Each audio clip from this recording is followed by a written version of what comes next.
திமுக எதிர் அதிமுக அப்படிதாங்க பொசிஷனிங்கே அப்படிதான். நீங்க ஊர்களுக்கு வந்தீங்கனாலே நல்ல தெளிவா தெரியும். நான் இப்பதான் எங்களோட கிராமங்களுக்கு எல்லாம் போயிட்டு நேற்று தான் நான் வந்தேன்.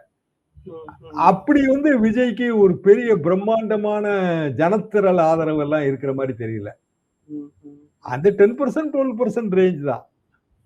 என்ன காரணம்னா ஊர்கள்ல நிறைய வந்து கட்டுமானங்களே வந்து ஜாதி ரீதியான கட்டுமானங்கள் ஒண்ணு. இன்னொன்னு வந்து திமுக அதிமுகன்னு ஒரு கிளியர் டிவைடு இருக்கு எல்லா ஊர்லயும். அதிமுக சில இடங்கள்ல கூடவும் இருக்கும், திமுக பல இடங்கள்ல கூடவும் இருக்கும். ஆனா கிளியர் டிவைடு இருக்கு. இதுல வந்து விஜய் கட்சி வருகை என்றால் நாளைக்கு வந்து கிராமங்கள்ல இருக்கிற பூத்துல வாக்குப்பதிவு அன்னைக்கு யாரு டாமினேட் பண்ணுவா? ஒண்ணு திமுக பண்ணும், இல்லைன்னா அதிமுக பண்ணும். இவங்களுக்கு எல்லாம் இடமே கிடையாது. இன்னும் அவங்க அதுல பூத் ஏஜென்ட் இருக்கவங்க எல்லாம் ரொம்ப சின்ன பையங்களா இருக்காங்க. அவங்க எல்லாம் போய் வந்து இவங்களோட மோத முடியுமானே எனக்கெல்லாம் ரொம்ப சந்தேகமா இருக்கு. அப்போ தன்னெழுச்சியாக ஓட்டு போடுற ஒரு குரூப் இருக்கும், எல்லா ஊர்களையும் உண்டுங்க. அது எப்போதுமே அந்த 10 to 12% தான் வரும். இவரோட எய்மே அவ்வளவுதாங்க தேரும். அதாவது இப்படிதான் இதான் நிலைமைனா எந்த கூட்டணியுமே இல்ல, விஜய் மற்றும் விஜயோட தலைமையில இப்போ டிடிவியோ இல்ல ஓபிஎஸ்ஓ இப்படியான ஒரு குரூப் சேருதுன்னா இவங்களுக்கான வாய்ப்பு என்பது ஆவரேஜா 234 தொகுதியில ஒரு 80% தொகுதிகள்ல வாய்ப்பு என்பது டெபாசிட் இழப்பதுதான். வாங்க முடியாது. 16.6% வேணுங்க டெபாசிட்டுக்கு. அப்படின்னா 20% ஓட்டு கையில இருக்கணும். அப்பதான் நம்ம 16.6 வாங்க முடியும். ஊர்கள் இருக்க நிலைமை பார்த்தா அப்படியெல்லாம் இருக்க மாதிரி தெரியலீங்களே. மீடியா வந்து ஒரு பிரம்மாண்டமா பில்டப் பண்ணுது, ஊடக வெளிச்சம். காரணம் சினிமா ஸ்டாரு. அப்போ மிக இயல்பாக அந்த ஊடக வெளிச்சம் வரத்தான் செய்யும். அதை வச்சு எல்லாரும் ஓட்டு போட்டுருவாங்கன்னு நினைக்கிறது தவறு. அப்படின்னா சில தொகுதிகள்ல ஒரு 20% தொகுதிகள்ல இந்த கூட்டணி கட்சியாக சேர்றாங்கல்ல, இப்போ ஓபிஎஸ்ஓ டிடிவியோ அவங்களுக்கு ஒரு செல்வாக்கு இருக்கும்.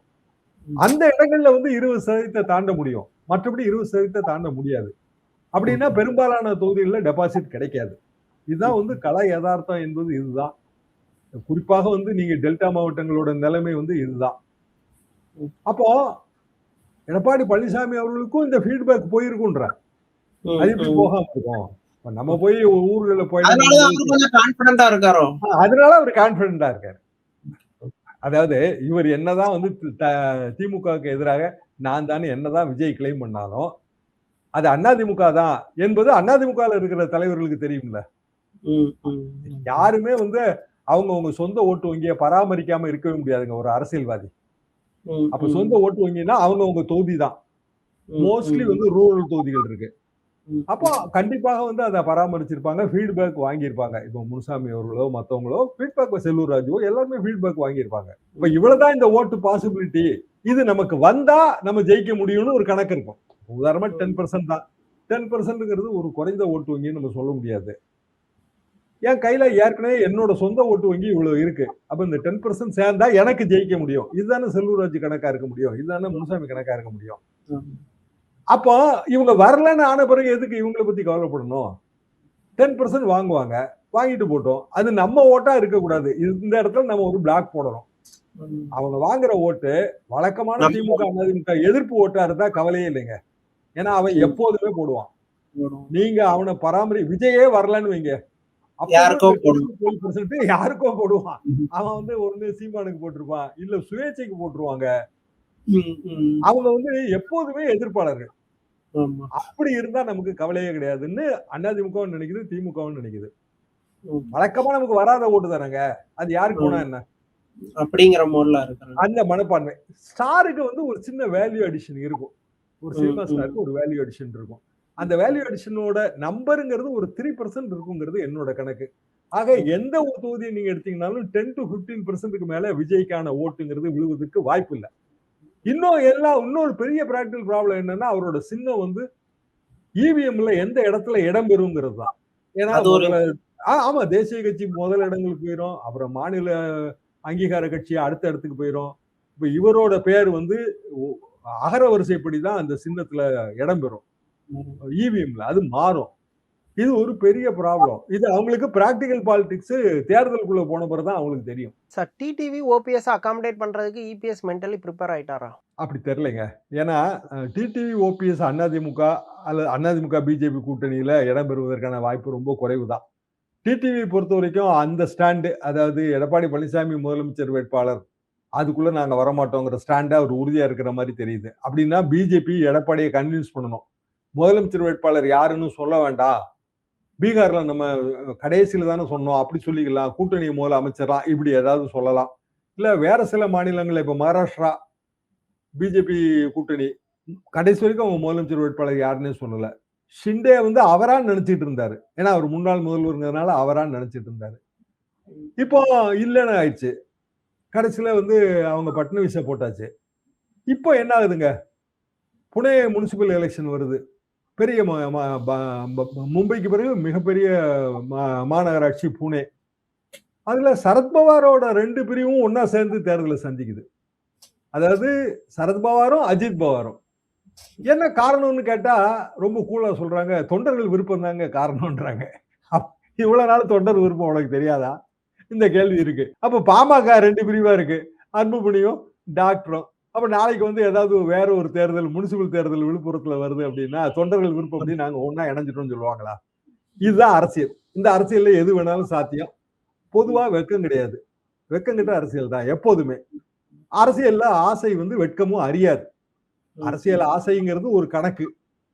ஆசை நிராசை ஆயிரும்னு தெரிஞ்சதுன்னா வெக்கத்தை எல்லாம் விட்டுட்டு பழையபடி ஒன்னா சேருவாங்க. சார் மாவட்ட செயலாளர் கூட்டத்துல என்ன முக்கியமான முடிவு எடுக்க வாய்ப்புகள் இருக்கு?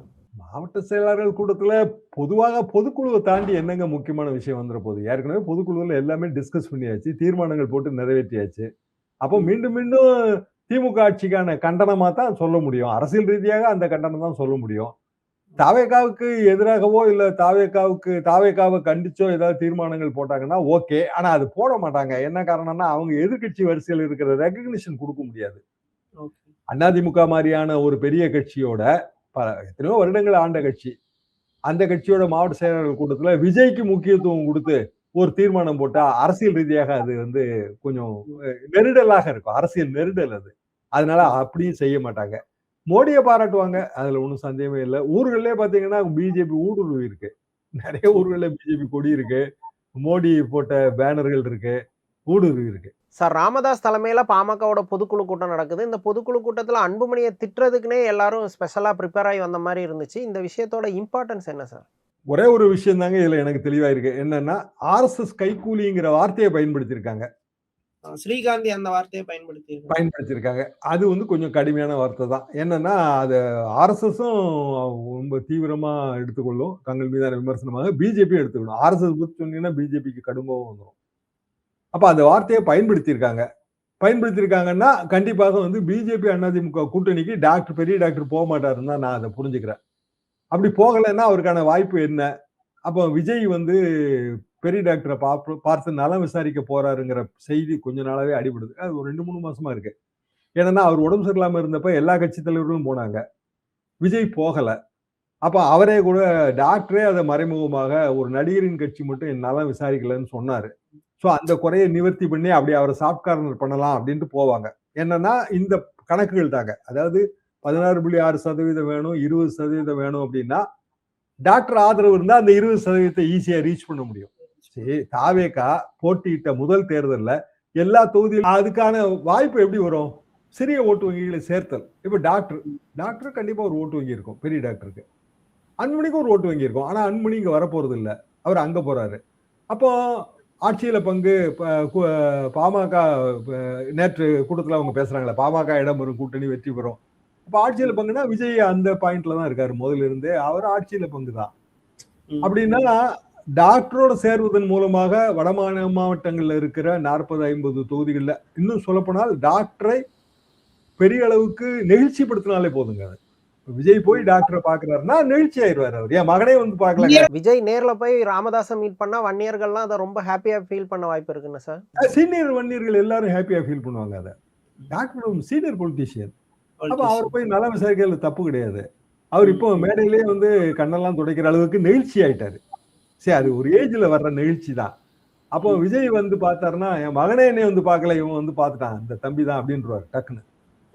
அது வந்து ஃபீல்ட்ல அவருக்கு பெரிய இம்பாக்டா கொடுக்க வாய்ப்பு இருக்குல்ல சார்? ஃபீல்டுல பெரிய அளவுக்கு பரவாயில்லங்க. நம்ம இவரு வந்து டாக்டர் வந்து விஜய் பார்த்தாரு அப்படின்னு கண்டிப்பா கிராமங்கள்ல அதுல பெரிய இம்பாக்ட் வரும்.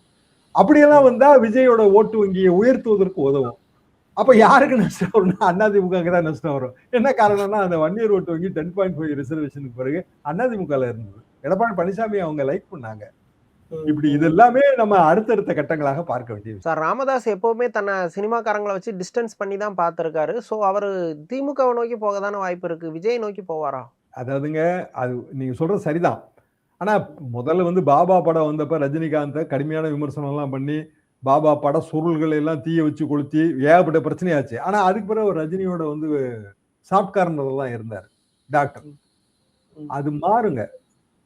ஒரு நேரத்துல நம்ம ஹார்ட் ஸ்டாண்ட் எடுத்திருப்போம், அப்புறம் சாஃப்ட் வரும். இப்ப நான் சொல்றேன் இதே தான். அஜித் பவாரும் இவரும் சரத்தும் வந்து சொந்தக்காரங்க, பெரிய அளவுக்கு சண்டை போட்டு பிரிஞ்சு ஒருத்தர் வந்து இன்னொரு கூட்டணி மந்திரி சபையில் இடம் பெறாரு. ஆனா அதே கூட்டணியிலிருந்து முனிசிபல் தேர்தல் வரும்போது 2 பேரும் ஒன்னா சேர்றாங்கன்னு வரும்போது அந்த இடத்துல வெற்றிங்கிறது தான் பாயிண்டா மாறும். அந்த பழைய மேட்டரை இது இவ்வளவு சண்டை போட்டோமே, உன்னைய தானே நாயேன்னு திட்டினேன் அப்படின்னா பரவாயில்லைங்க, நானும் உன்னைய நாயேன்னு திட்டினேன், நீங்களும் என்னைய நாயேன்னு திட்டினீங்க, 2 சரியா போச்சு. ஜெயலலிதா அப்படி செஞ்சவங்க தானேங்க. மோரில் விஷம் வைத்து எம்ஜிஆரை கொலை செய்ய முயற்சித்தவர் ஜானகி அம்மான்னு சொன்னாங்க அவங்க 1988. எவ்வளவு பெரிய குற்றச்சாட்டு. அப்புறம் எப்படி வந்து 2 பேரும் 89ல ஒன்னா சேர்ந்தாங்க. அரசியல் ரீதியாக வேற வழி இல்லைன்னு தெரிஞ்சா. அரசியல் நிர்பந்தங்கள் தாங்க பல பாதைகளை திறக்கும். சார் கரூர் ஸ்டாம்பீட் இஷ்யூ தொடர்பா டெல்லியில சிபிஐ விசாரணை நடக்குது. சிடிஆர் நிர்மல்குமார், ஆதவ், புஷி எல்லாரும் அட்டன் பண்ணியிருக்காங்க. ஸோ இந்த விஷயத்தை எப்படி பாக்குறீங்க? அதோட இம்பார்ட்டன்ஸ் என்ன? 3 பேரை தவிர கூடவே வந்து கரூர் கலெக்டர் அட்டன் பண்ணிட்டு இருக்காரு. இப்போ காலையில எஸ்பி அட்டன் பண்ணிட்டு இருக்காரு, அதாவது காவல்துறை. இப்ப இதை எப்படி பார்க்கணும்னாங்க, ஒரு குற்ற செயல் அல்லது ஒரு சந்தேகத்துக்குரிய விஷயம் நடந்த உடனே ஒரு எஃப்ஐஆர் ஃபைல் பண்ணப்படுது. கரூர் மேட்டர்ல ஒரே ஒரு சிங்கிள் எஃப்ஐஆர் தான் இருக்கு, அதாவது கரூர் டவுன் போலீஸ்.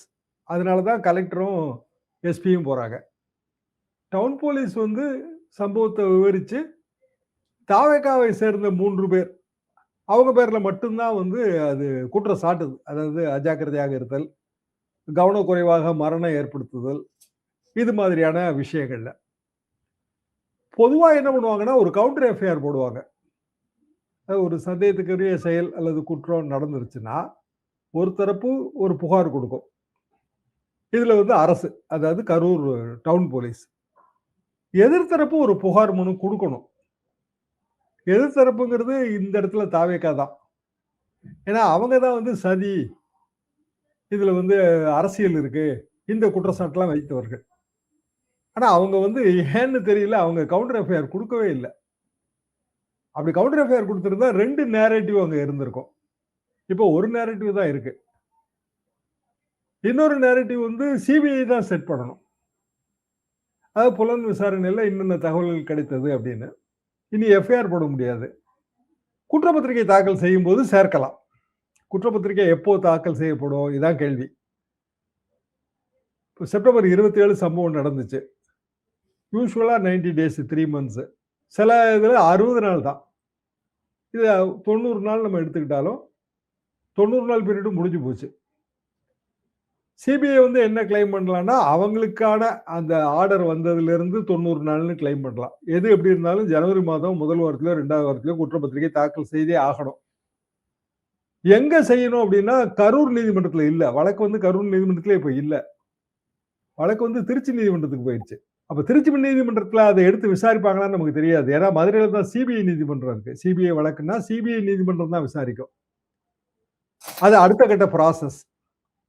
எதுவாக இருந்தாலும் தாவேகாவுக்கு அனுகூலங்கிறது எப்ப கிடைக்கும்னா, இல்ல இதுல வந்து சதி இருக்குங்க, செந்தில் பாலாஜி தான் இதெல்லாம் செஞ்சுட்டாரு, திமுக தான் இப்படி எல்லாம் வந்து திட்டம் போட்டுச்சு, பாட்டிலுக்கு 10 ரூபான்னு ஒரு பாட்டின பிறகு தாங்க இந்த பிரச்சனையே வந்துச்சு. ஏன்னா அதெல்லாம் தான் சொல்லிட்டு இருந்த விஷயம். இதுல வாலண்டியரா வம்புல மாட்டினது வந்து எடப்பாடி பழனிசாமி அவர்கள் தான். அதாவது ஒரு கட்சி வந்து ஒரு கூட்டம் நடத்துது, அந்த கூட்டத்துல ஒரு ஸ்டாம்பீடு, ஜன நெரிசல் ஏற்பட்டுருச்சு. ஜன நெரிசல் ஏற்படணும்னு யாரும் திட்டமிட மாட்டாங்க. ஆனா கவனக்குறைவு, திட்டமிடுதல் கோளாறு, விஜய் தாமதமாக வந்தது, இவ்வளவு மேட்டர் அதுல இருக்கு. இல்ல விஜயை விசாரிக்கணும். விஜயை விசாரிக்கணும்னா இவங்க டெல்லிக்கு கூப்பிடலாம் இவங்கள மாதிரி. அல்லது சிபிஐ பூர்வாங்க விசாரணையை விஜய் வீட்டுல வச்சு கூட விசாரிக்கலாம். கரூர் கூட மாட்டாங்க. அதை விசாரிக்காம இது பூர்த்தி ஆகாது.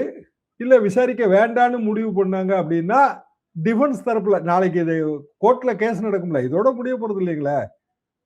சிபிஐ வந்து ஒரு போலீஸ் தானே. அது நம்ம லோக்கல் போலீஸ் எப்படியோ அதுதான் மத்திய போலீஸ், அவ்வளவுதான் வித்தியாசம். விசாரணை ஃபுல்லா நீதிமன்றத்துல தான் நடக்கும். முழுமையான கோர்ட் விசாரணை நடக்கும்ல. அதுல ஆமா. சிபிஐ வந்து ப்ராசிக்யூட்டிங் தரப்பு தானே, குற்றம் சாட்டுற தரப்பு தானே.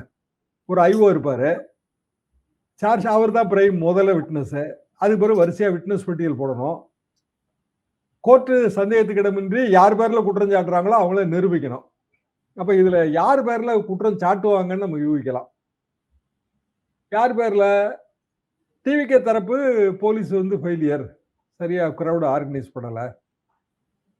இப்போ இன்னைக்கு வந்து கலெக்டரும் எஸ்பி என்ன சொல்லுவாங்க, இல்ல நாங்க சரியா தான் ஆர்கனைஸ் பண்ணியிருந்தோம், அவங்க சொன்ன நம்பர் வந்து இவ்வளவுதான், அந்த நம்பருக்கு ஏத்த மாதிரி போலீஸ் நாங்க அலாட் பண்ணியிருந்தோம், எங்ககிட்ட டிஸ்ட்ரிக்ட் போலீஸே மொத்தமே இவ்வளவு பேர் தான் இருக்காங்க. தாவேகா தரப்பு என்ன சொல்லுச்சு, பிரேத விசாரணையே தப்பு, போஸ்ட்மார்ட்டமே தப்பு, யார் யார் பாடி இல்லாம கொண்டு வந்து போஸ்ட்மார்ட்டம் பண்ணிட்டாங்க, அவங்க ஏகப்பட்ட குற்றச்சாட்டு வச்சாங்க. அப்ப போஸ்ட்மார்ட்டம் அதோட ப்ரொசீஜர் என்ன? இப்போ ஒரு போஸ்ட்மார்ட்டம் நடத்தணும் அப்படின்னா ஃபர்ஸ்ட் ஆஃப் ஆல் இப்போலாம் வீடியோகிராஃப் பண்ணணுங்க, அப்புறம் டிஎன்ஏ டெஸ்ட் இருக்கு, அப்புறம் ரிலேட்டிவ்ஸ் வந்து அவங்க கையெழுத்து சம்மதம்லாம் இருக்கு, அது பிறகு பாடி ஹேண்டிங் ஓவர் இருக்கு. இத்தனை உடல்களை எப்படி ஒரே இரவுல போஸ்ட்மார்ட்டம் பண்ணீங்க? இது ஒரு கேள்வி. இது தாவேகா தரப்பு தான். அதுக்கு அவங்க வந்து கண்டிப்பா ஒரு பதில் வச்சிருப்பாங்க. இவ்வளவு டாக்டர்ஸ் நாங்க ஆர்கனைஸ் பண்ணோம், போஸ்ட்மார்ட்டம் வந்து ரொம்ப டிலேடா நடந்தா அது வந்து ஒரு பெரிய பப்ளிக் அண்ட்ரஸ்ட் கிரியேட் பண்ணும் அப்படின்னு அவங்க சொல்லத்தான் செய்வாங்க. அதுக்கு நிச்சயமா அதுக்கான ஆதாரங்கள் இருக்குங்க. டாக்டர்லாம் வந்து அவங்க என்னங்க சிபிஐ சொல்றதுக்கோ இல்ல போலீஸ் சொல்றதுக்கோ வாலாட்டுவாங்க. அவங்க மருத்துவ அதிகாரிகள். அதுல பிரச்சனை வந்துச்சுன்னா நாளைக்கு அவங்கள காவு கொடுத்துருவாங்க. ஸோ இதுல வந்து அடிப்படையில தாவேகா வைத்த குற்றச்சாட்டு வெறும் அரசியல் குற்றச்சாட்டு தான். வாலண்டியரா வந்து இந்த ஆட்டோலையா இருந்தது எடப்பாடி பழனிசாமி தான். அது சம்பந்தமே இல்லாத மேட்ரு. அதுல வந்து அவர் தான் வந்து எல்லாமே தப்பு, போஸ்ட்மார்ட்டம் பண்ணது தப்பு, பல குற்றச்சாட்டு அவர் வச்சது. அதுக்கு பிறகு சட்டமன்றத்துல தேவையில்லாம வந்து தாவேகா கூட்டணிக்கு வருங்கிற ஒரு அசட்டு நம்பிக்கையில அவர் வந்து சட்டமன்றத்துல கவன ஈர்ப்பு தீர்மானம் கொண்டு வந்தாரு. அதுல அரசாங்கம் வந்து பல விஷயங்களை சட்டமன்றத்துல பதிவு பண்ணி வச்சிருக்கு. ஒட்டு மொத்தத்துல இதுல விஜயும் மாட்டியிருக்காரு, எடப்பாடி பழனிசாமி அவர்களும் மாட்டியிருக்காருன்னு தான் நான் நினைக்கிறேன். ஏன்னா கடைசியில கூட்டணியும் உருவாகல, செய்தார்களோ அதுவும் உருவாகல. பிஜேபிக்கு அரசியல் நோக்கம் இருக்கு, இல்ல சிபிஐ விசாரணையை கொடுக்கறதுக்கு அவங்க முயற்சி பண்ணாங்கன்னா அந்த அரசியல் நோக்கமும் இப்ப நிறைவேறாம போயிருச்சு. அப்போ இது ஒரு இன்ட்ரெஸ்டிங்கான விஷயம். எப்போ இந்த மேட்டர் எல்லாம் பரபரப்பாக மாறும் அப்படின்னா ஜனவரி மாதம் பெரிய அளவுக்கு இது மாறும். சார், சிபிஐ விசாரணையில தாவேகா சொல்ற கான்ஸ்பிரசி தியரிஸ் எல்லாம் என்டர்டெயின் பண்ணுவாங்களா? அந்த ஆங்கிள் விசாரணை கொண்டு போக வாய்ப்பு இருக்கா? அப்படி பண்ண மாட்டாங்க. என்ன காரணம்னா இது வந்து சுப்ரீம் கோர்ட் மானிட்டர்டு மாதிரி தான். அதாவது சுப்ரீம் கோர்ட்டோட ரிட்டையர்டு நீதிபதி ஒருத்தர் இதுல உட்கார்ந்துருக்காரு.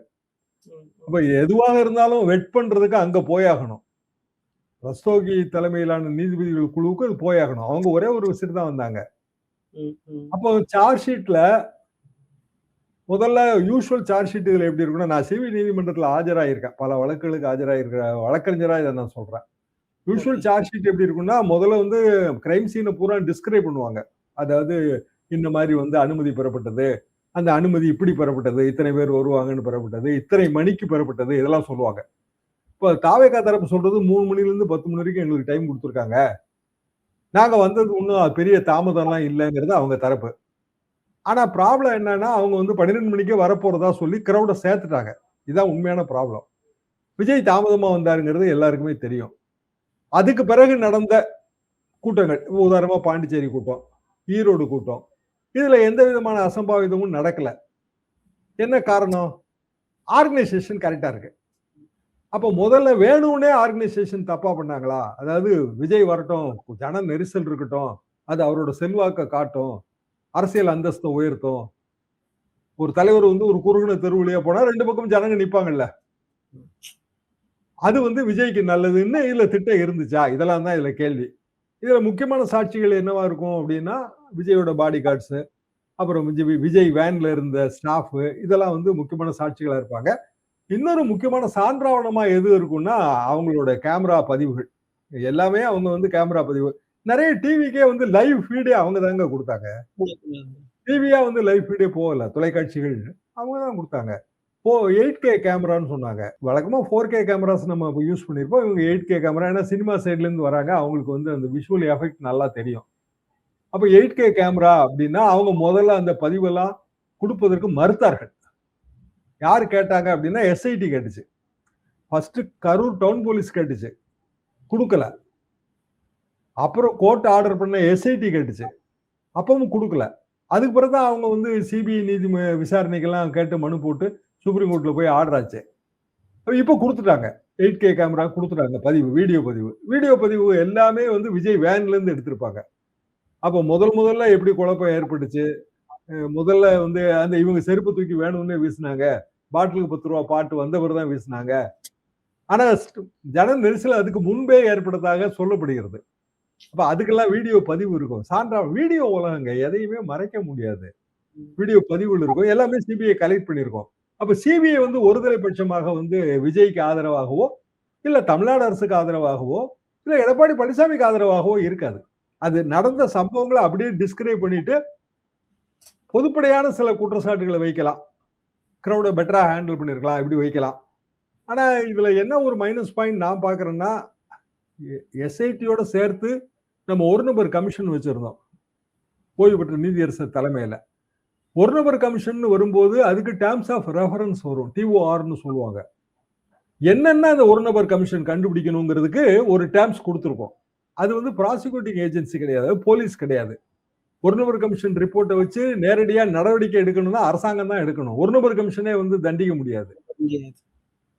போலீஸ் விசாரணைக்கும் ஒரு நபர் கமிஷன் விசாரணைக்குமான பெரிய வித்தியாசம். ஆனால் எதிர்காலத்தில் இப்படியான சம்பவங்கள் நடக்காம இருக்கிறதுக்கான வழிமுறைகள் அது வந்து ஒரு டேர்ம்ங்க. ஒரு டேர்ம்ஸ் ஆஃப் ரெஃபரன்ஸ்ல 4th டேர்ம்னு நினைக்கிறேன். அது வந்து நல்ல விஷயம். என்ன காரணம்னா அது சஜஷன் கொடுக்கும். அந்த சஜஷன் நம்ம இம்ப்ளிமெண்ட் பண்ணலாம். இப்ப சிபிஐ விசாரணையில அவங்க அப்படியான சஜஷன் கொடுக்க முடியாது. சார்ஜ் ஷீட் போட்டு கோர்ட்ல எல்லாமே முடிஞ்சு கோர்ட் வேணா அந்த மாதிரியான சஜஷன்ஸ் கொடுக்கலாம். அதுக்கு வந்து சில வருடங்களோ இல்ல 1 வருடமோ 2 வருடமோ எவ்வளவு நாள் ஆகும். 2026 தேர்தலுக்கு பிறகுதான் அந்த வழக்கே முடியும். அப்போ தேர்தல் வரைக்கும் இதனால என்ன பயன் ஏற்படும் அப்படின்னா விஜய் தரப்புக்கு டேமேஜ் தான் ஏற்படும். நேத்து விசாரணை முடிஞ்சு சிடிஆர் நிர்மல்குமார் பேசும்போது என்ன சொல்றாருன்னா, கரூர்ல என்ன நடந்ததுன்னு எல்லாருக்குமே தெரியும் அப்படின்ட்டு ஒரு மாதிரி ட்விஸ்ட் வச்ச மாதிரி பேசுறாரு. இன்னொரு பக்கம் நயனா நாகேந்திரன் பேசும்போது பாட்டிலுக்கு ரூ. 10 பாட்டு பேசினதுக்கு அப்புறம் தான் செருப்பை வீசினதாகவும் அவர் சொல்றாரு. ஸோ 2 பேருமே ஒரு மாதிரி கான்ஸ்பிரசி டோன்லேயே பேசுறாங்க. அதனால தான் சிபிஐ வந்து கான்ஸ்பிரசி ஆங்கிள் இந்த விசாரணையை கொண்டு போவாங்களா அப்படின்ட்டு ஒரு கேள்வி வருது.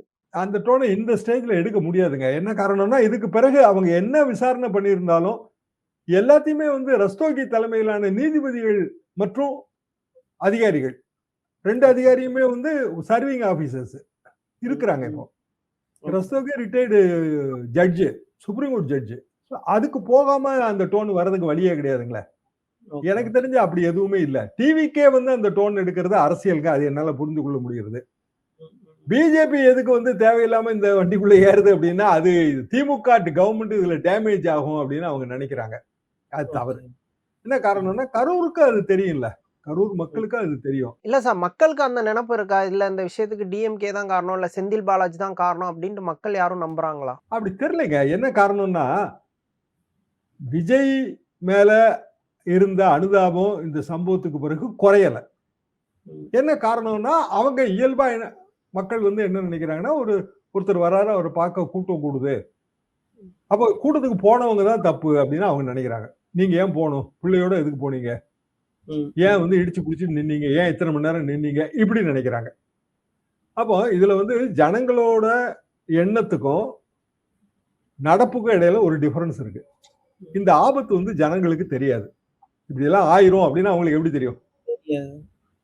ஆனா ஒரு திருவிழாவுக்கு போறோம். ஜன நெரிசல் ஆயிடுது. சம்பவங்கள் நடந்து போகுது. இறந்து போறாங்க. மகாமகம் குளம் ஜெயலலிதா காலத்துல நடந்தது. ஜன நெரிசல் இறந்துட்டாங்க. அப்போ இயல்பாக இது எப்போதாவது ஒரு முறை நடக்கிற விஷயமா மாறுது. அப்போ பப்ளிக் மெமரியில இது வந்து இருக்கிறதுக்கு வழி இல்லை. ஆபத்து என்னன்னே தெரியாம ஜனங்க போயிட்டாங்க. ஆனா இதை யூகிச்சிருக்க வேண்டிய கடமை இருக்கு. யாருக்குன்னா ஆர்கனைசருக்கு இருக்கு.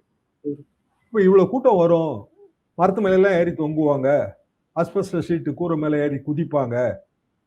இதெல்லாம் அவங்க எதிர்பார்த்து இருந்திருக்கணும். அந்த கேடரை கண்ட்ரோல் பண்ணி இருந்திருக்கணும். ஏன் இது நான் ரொம்ப தெளிவா அழுத்தமா சொல்றேன் அப்படின்னா, அதுக்கு பிறகு நடந்த 2 கூட்டமுமே வந்து சாலை உலா இல்லாம கூட்டமா நடந்துச்சு. அது வந்து ஹைலி ஆர்கனைஸ்டா இருந்தது. ஆனா போலீஸ் ஸ்ட்ரிக்ட்டா இருந்ததையும் நம்ம பார்த்தோம். இப்போ உதாரணமா பாண்டிச்சேரி, ஒரு லேடி போலீஸ் ஆபீசர். அவங்க புசியானந்தே போட்டு வாங்குவாங்கன்னு வாங்கிட்டாங்க. 41 பேர் செத்துட்டாங்க. இதுக்கெல்லாம் நீங்க தான் காரணம். அப்படி நடக்கணும்னு விரும்புறீங்களாங்கிற அளவுக்கு ரொம்ப தீவிரமான கேள்விகள்லாம் கேட்டு அதெல்லாம் வீடியோ காட்சியா வந்துருச்சு. அப்போ கரூர் சம்பவம் நடந்ததுக்கும் இன்றைக்கும் இடையில இந்த இடைப்பட்ட காலத்துல, அதாவது அக்டோபர், நவம்பர், டிசம்பர் காலத்துல அவங்களோட கூட்டங்கள் எல்லாமே வந்து நேரலையில ஒளிபரப்பாயிருக்கு. இந்த லேடி போலீஸ் ஆபீசர் திட்டினது கூட நேரலையில ஒளிபரப்பாச்சு. அப்போ செப்டம்பர்ல இருந்த பப்ளிக் பெர்செப்ஷன் டிசம்பர்ல ரொம்ப மாறி இருக்கும். இப்ப யார் பேர்ல தவறு என்பது இப்போ வந்து எல்லாருக்கும் தெரியும். நான் இதை வேண்டுமென்றே தாவேகா தவறு செஞ்சிருச்சுன்னு நான் அந்த குற்றச்சாட்டை வைக்கல. அவங்க வந்து இதெல்லாம் யூகிக்கக்கூடிய அளவுக்கு அவங்களுக்கு அரசியல் அனுபவம் இல்லைங்கிறதா இதுல பிரச்சனை. ஹைதராபாத்ல நடந்த ஸ்டாம்பீடுக்கு அல்லு அர்ஜுன் பேரை சார்ஜ் ஷீட்ல சேர்த்தாங்க. இப்போ இந்த இஷ்யூல விஜய் பேரை சார்ஜ் ஷீட்ல சேர்க்கறதுக்கான வாய்ப்பு இருக்கா? இல்ல ஆதவ் பேரு, புஸ்ஸி பேரும் வருமா? ஒருவேளை வந்தா அவங்க என்ன மாரியான டிஃபென்ஸ பண்ண வேண்டியது இருக்கும்? அல்லு அர்ஜுன் நேரடியா அங்க போய் அவர் அந்த பால்கனியில நின்னு கையை காட்டினது இதெல்லாம் வந்து அதுல பிரச்சனையா மாறி சார்ஜ் ஷீட்டுக்குள்ள ஒரு அக்யூஸ் 2வா மாறிட்டாரு. இப்ப சார்ஜ் ஷீட்ல விஜய் பேர் இடம்பெறணும் அப்படின்னா அவரை வந்து விசாரிக்கணும். இன்னும் விசாரிக்கவே இல்லை. அது அவங்க என்ன முடிவு எடுக்க போறாங்கன்னு நமக்கு தெரியாது. உண்மையிலேயே தெரியாது. இப்போ விஜயை விசாரிச்சா குற்றப்பத்திரிகையில விஜய் பெயர் இடம்பெறுவதற்கு வழி இருக்கு, வாய்ப்பு இருக்கு.